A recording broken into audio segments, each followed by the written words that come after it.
Welcome back to Classic Credits. I've said this before, but I'll say it again. This has been an incredible year for movies. Today's review is inspired by another awesome movie, Pacific Rim. Pacific Rim is basically a movie about giant monsters fighting giant robots. Some call it a reimagining of Godzilla, but it actually is more along the lines of Japanese anime classics like Voltron or the more commonly compared to series Neon Genesis Evangelion. But the movie reminded me of a great pair of games made by SNK, King of the Monsters. Ah, the Neo Geo, one of my favorite systems ever for many reasons. I'll never get tired of that promo screen.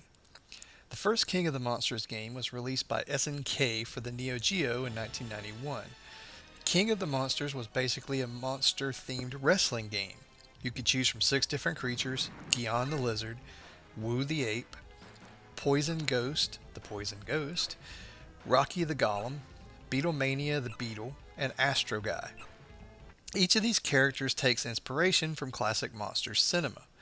The gameplay is pretty simple. You wrestle the monsters until, I guess what is an intergalactic referee, can count as you pin the other monster's shoulders to the ground.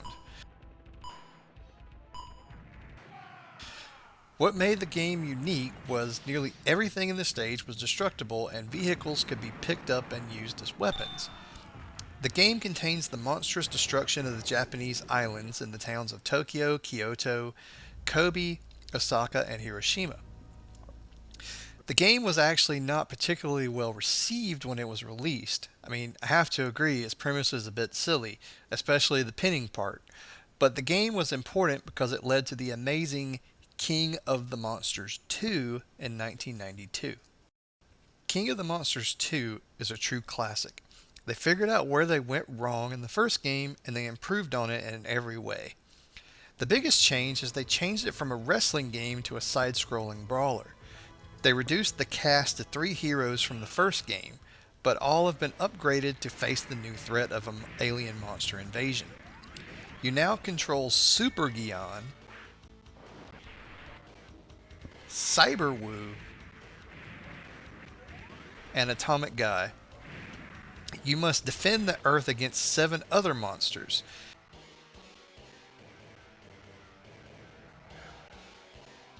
You must battle your way through various terrains to reach each monster and beat them into oblivion. No crazy monster wrestling this time. The levels look better and more things can be used as weapons, including the buildings.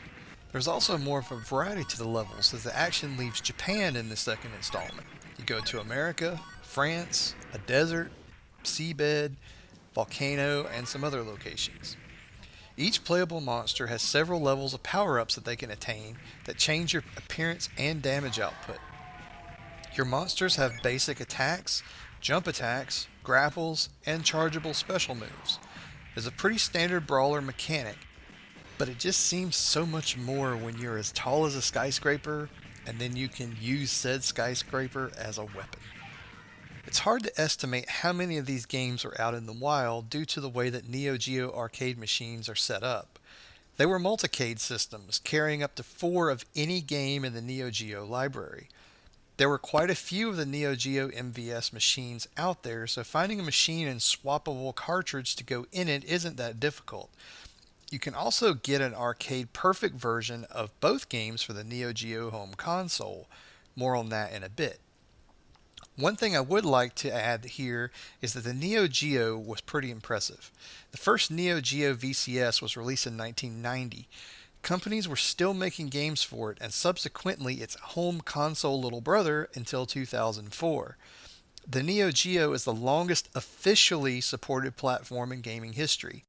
This is not bad considering the machine was less powerful than an early 90s Macintosh computer. In 2004, it still had great looking games and is one of the best 2D platforms of all time. It's actually very nice to see the Neo Geo making somewhat of a comeback with the official Neo Geo X Gold system. This brings us back to the home releases. As mentioned earlier, the Neo Geo platform was unique in the fact that the home Neo Geo console was basically an arcade machine in a box.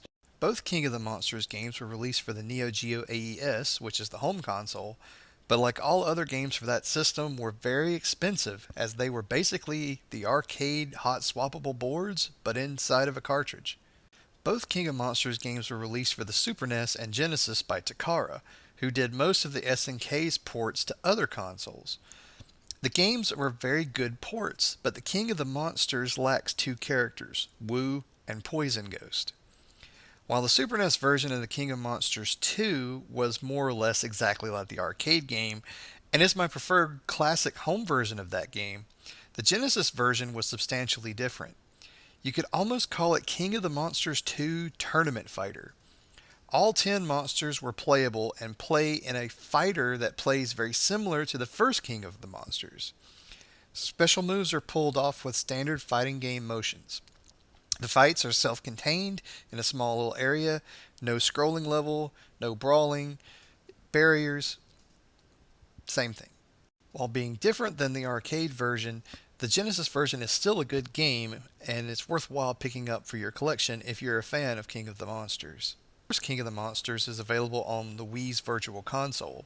The second game was only available for the Neo Geo, Super NES, and Genesis, but an exact arcade port of the first game was also made available for the SNK Arcade Classics Volume 1 for the Wii, PlayStation 2, and PSP. Thanks again for checking out Classic Credits. I hope you enjoyed it.